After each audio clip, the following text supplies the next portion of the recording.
Mr. Potok, every year your organization produces a hate map that purports to identify the number of hate groups in individual states across the country. This past spring, according to your accounting, the number was up to 1,002.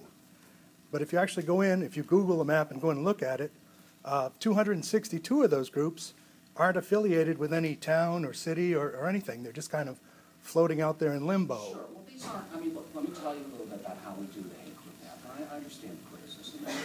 It's not an illegitimate criticism. Let me first of all say that we do the hate group map and the counts and so on as a very rough measure.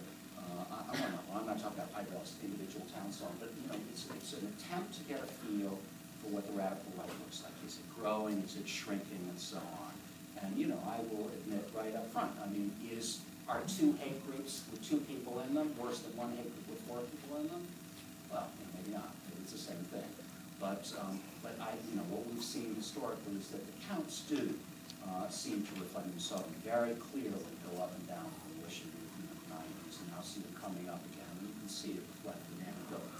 And what you're really asking about is, it's true, we have a lot of groups which we can identify in the town.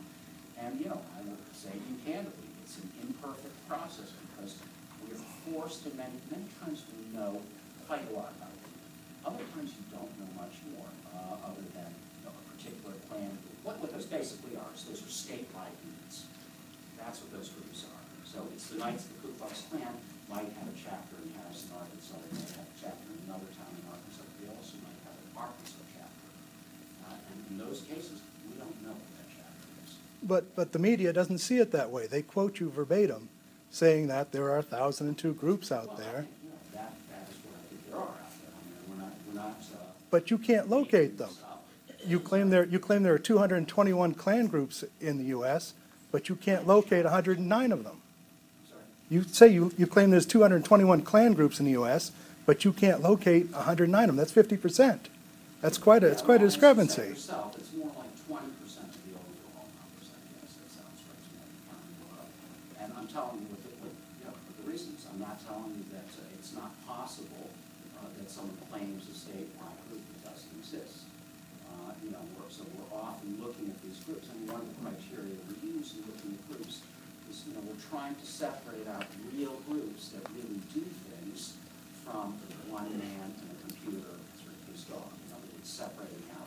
They're really just blogs or, a site on the internet from groups that actually do something. So one of the things we try and establish, there's somebody who's actually having a group is that group active in some way? Has it held a rally? Is it publishing propaganda of one kind or